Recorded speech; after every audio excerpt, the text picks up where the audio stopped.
हम एक लीला का वर्णन करके आपको बताएंगे, इससे आप समझोगे कि ये जो रस हैं ये ठाकुर जी हैं, ये क्या हैं क्या ठाकुर जी।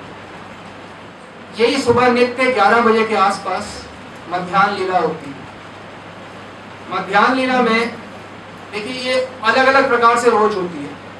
लीलाएं वही होती है, पुष्प चयन होता है और होली होती है, हिंडोला होता है, लीलाएं होती हैं पर अलग अलग प्रकार से होती हैं। तो श्री कृष्ण ध्यान दें और ब्रज में आ जाएं, माने कि मैं उनकी सखी हूं, मंजरी हूं, ब्रज में हूं, श्री कृष्ण के पास में हूं। तो श्री कृष्ण अपने सखाओं के साथ हैं, राधा रानी अपनी सखियों के साथ हैं। श्री कृष्ण वंशीनाद करते हैं, जो जैसे ही वंशीनाद करते हैं तो राधा रानी सखियां आ रही होती हैं उनसे मिलने के लिए। तो वंशीनाद होते ही वो एकदम स्तंभित हो जाती हैं। जब वंशी का नाद होता है तो कंपन होती है, कंपकपाहट, झुंझुनाहट। ये कोई सामान्य वंश नहीं है, ये दिव्य वंशी नाद है।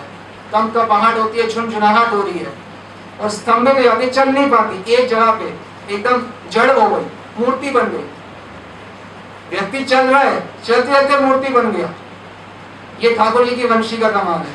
जब ठाकुर जी वंशी बजाते हैं तो जो नदी बह रही होती है, यमुना जी बह रही होती है, वो रुक जाती है, पानी बर्फ बन जाता है और जो पहाड़ है वो पिघलने शुरू हो जाते हैं।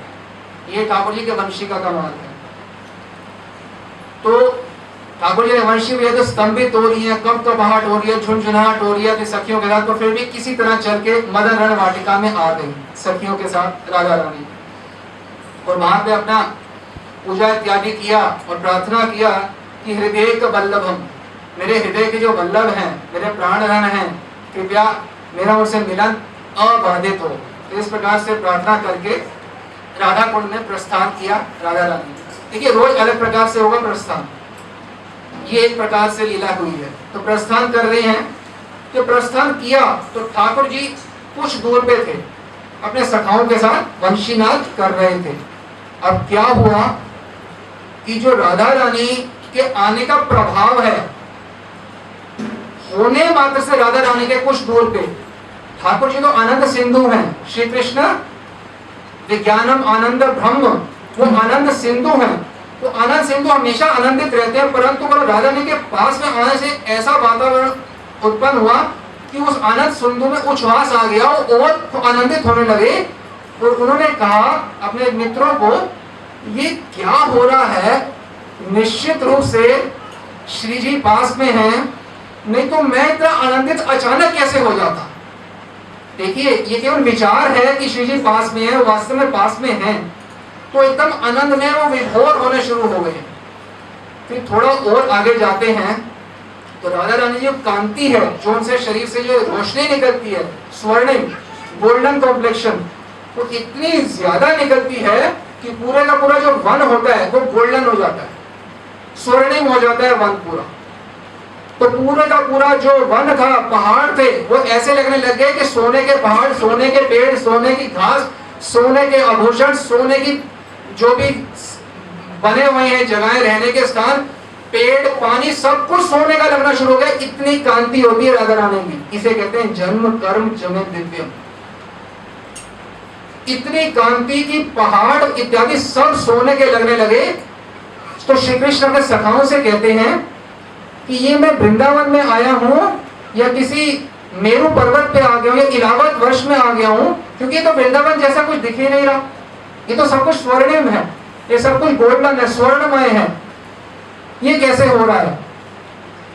और ये बात बोलते बोलते फिर उन्होंने कहा कि ये बात तो ठीक है, तो साथ में मेरे को दर्शन करते करते ये सब वनों के मेरे अंदर एक श्रृंगार रसमय वासना भी उत्पन्न हो रही है कि मेरे को वो आनंद चाहिए, ये क्यों हो रहा है। किंतु इस प्रकार से वो बात करने लगे और बात करते करते ठाकुर जी की वंशी जो है, जिससे कोई वंशी को सुनना तो दूर की बात है, ठाकुर जी के चरण की छटा प्राप्त हो जाए ना स्वप्न में भी, तो व्यक्ति मूर्छित हो जाता है। ऐसे ठाकुर जी वंशी बजा रहे हैं, उनकी वंशी बजना बंद हो गई।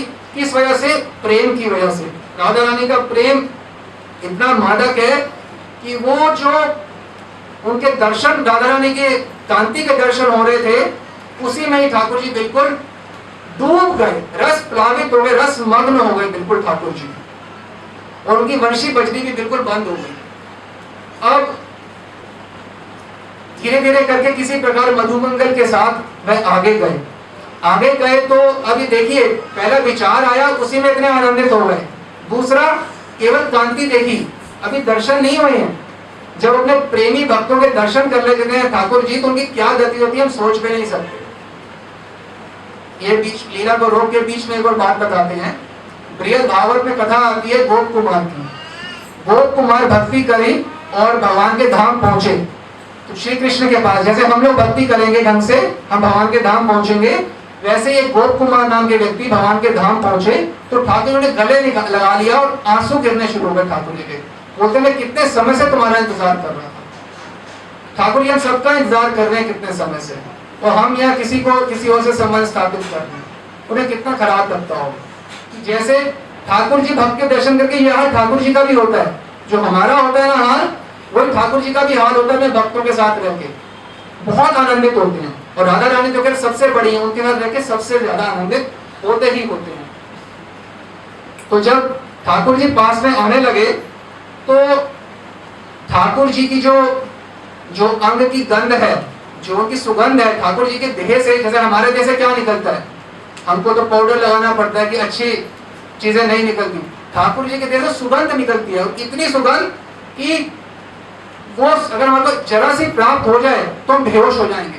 अरे ठाकुर जी के सुगंध को छोड़ो, स्वर्ग में अगर किसी एक ऑर्डिनरी व्यक्ति की आपको सुगंध प्राप्त हो जाए ना, तो आपकी बेहोशी टूट नहीं सकती, इतनी ज्यादा सुगंध तो स्वर्ग के लोगों की होती है। तो ठाकुर जी, ये स्वर्ग के लोगों की सुगंध है, ये एक कण के बराबर भी नहीं है जो ठाकुर जी की सुगंध, दिव्य सुगंध होती है। तो जो दिव्य सुगंध जो उनसे निकल रही थी वो सखियों को प्राप्त हुई, तो सखियों ने कहा हे राधा रानी, आपका जो यहाँ आना था मन में, वो लग रहा है सफल हो रहा है कि श्री कृष्ण पास में ही लग रहे हैं मन में। तो राधा रानी बहुत खुश हुई, उनको दर्शन नहीं हुए अभी श्री कृष्ण की, बहुत खुश हुई। तो सखियां कह रही है चलो चले। राधा रानी कहती है मैं चलूं कैसे, तुम देख नहीं रही हो कि मेरी तो टांगे जो है वो बिल्कुल खंबे की तरह जड़ हो गई है, बिल्कुल पत्थर की तरह जड़ हो गई है, बिल्कुल हिले नहीं पा रही हैं। तो ठाकुर जी जिस प्रकार से कंपन होती है, वैसे ही राधा रानी इत्यादि को भी कंपन हुई। खैर किसी प्रकार से वो वहां पे बातचीत होते होते थोड़े आगे पहुंचे, तो आपस में बात करने लगी सखियां और राधा रानी। तो इतने में क्या देखते हैं, ठाकुर जी सखियों के बीच में प्रकट हो गए। जैसे कमल के मुख कमल है सब सखियों का, गोपियों का, उस मुख इतने सारे कमलों के बीच में चंद्रमा आ गया। श्री कृष्ण चंद्र के समान है, वृंदावन चंद्र। तो वृंदावन चंद्र प्रकट हो गए उन सुंदर सुंदर गोपियों के सामने। तो जैसे ही प्रकट हुए तो गोपियों ने अपना भाव संवरण करने की कोशिश करी कि उनको पता ना चल जाए कि हमारा श्रृंगार रस में भाव है और हमें इतनी कंपन हो रही है, उनकी इतनी जो मधुरमा है, उनसे वो श्री कृष्ण के, आप ये सोचो जब उनकी गंध में इतना आनंद है, सुगंध में, तो जब उनके दर्शन करते होंगे उसमें कितना आनंद होता होगा।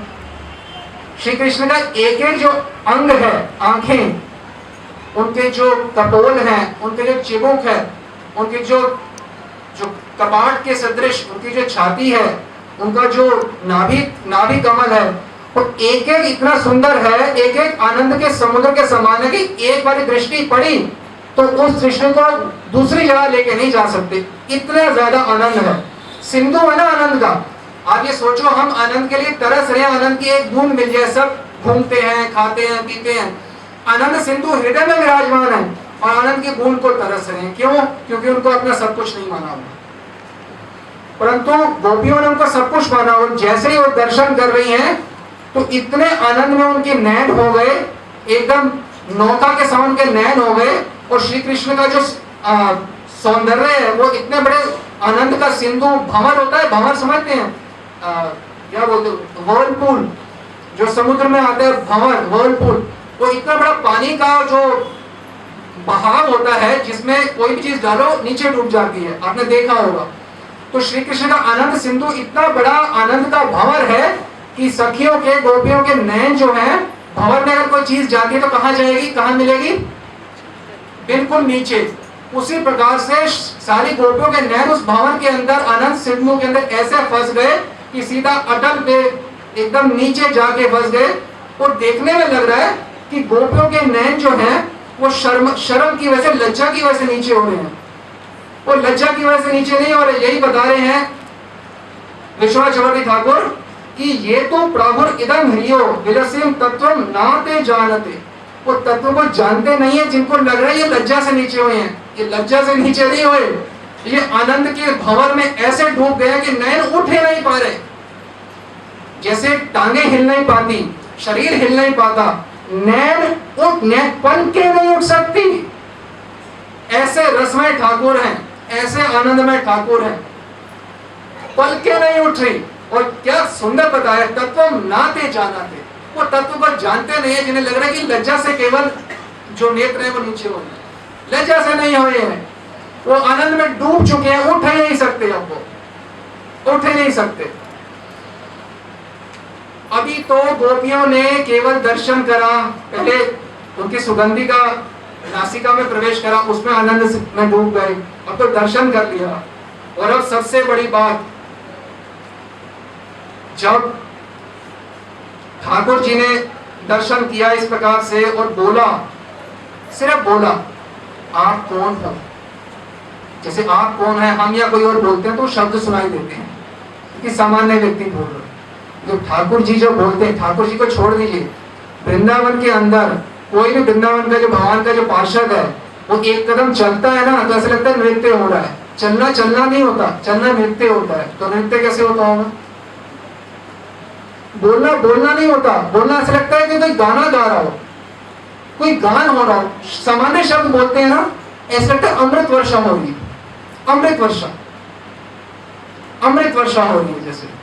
तो जब ठाकुर जी ने अपने रसमय प्रेम में डूब के ये बोला कि आप कौन हो, तो जो सब्र का जो बांध बना हुआ था गोपियों का, वो भी बिल्कुल खत्म हो। इतना आनंद होता है ठाकुर जी के केवल बोलने में।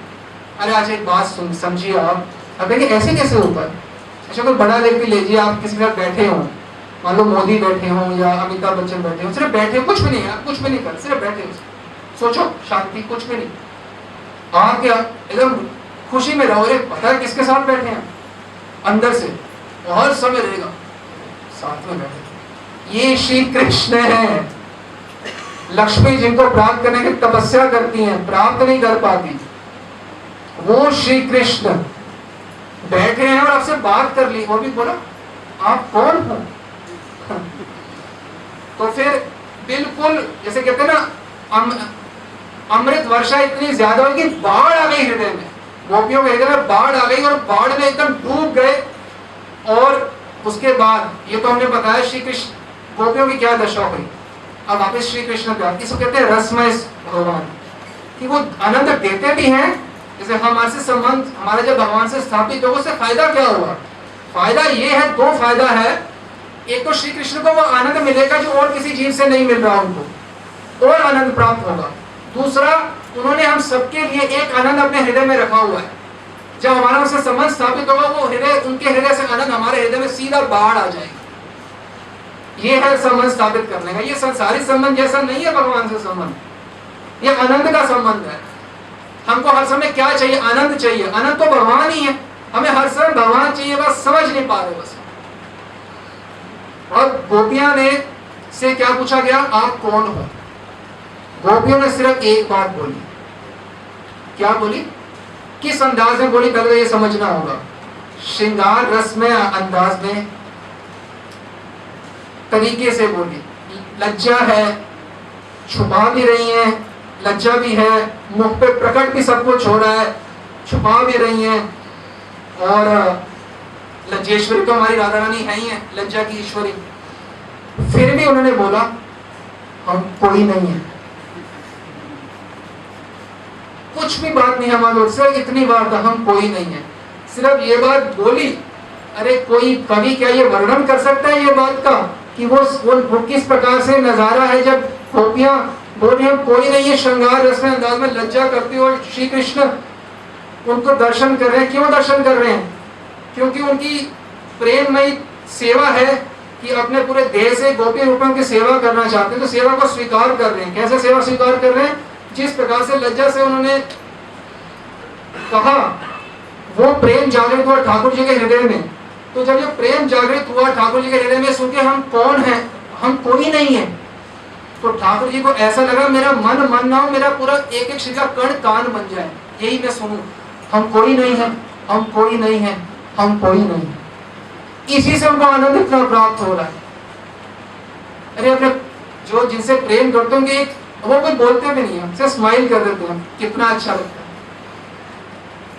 उन्होंने तो बात कर दिया कि हम कोई नहीं है, उससे ठाकुर जी को इतना खुश हो, उनको लग रहा था कि उनका जो मन है ना वो कान बन जाए, सर पूरा शरीर कान बन जाए, कान ही कान, यही सुने हम कोई नहीं है।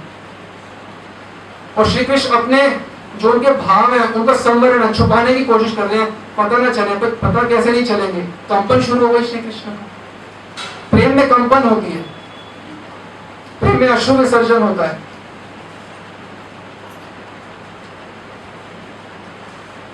तो इस प्रकार से ये रसमय वार्ता हुई। फिर अभी हम ज्यादा आगे नहीं चलेंगे। फिर श्री कृष्ण ने बोला, मैं ये देखने आया था ये मेरे वन में ये कौन चोरी करते हैं पुष्पों को। सुमनः, सुमन कहते हैं पुष्पों को भी सुमन, और मन मतलब मन, और सु मतलब सुंदर। मेरे सुंदर मन को कौन चोरी करता है? श्री कृष्ण ये कह रहे हैं, ये सुमन को कौन चोरी करता है? सुमन मतलब पुष्प, सुमन मतलब उनका मन, उनका सुंदर मन। ये सुमन को कौन चोरी करता है? तो इस प्रकार से रसमय वार्ता होती है। और इस प्रकार से जैसे राधा रानी की सखियां, राधा रानी और बाकी सब सखा इत्यादि आनंद प्राप्त करते हैं, वैसे ही सब जीव भी आनंद प्राप्त कर सकते हैं, हम भी कर सकते हैं।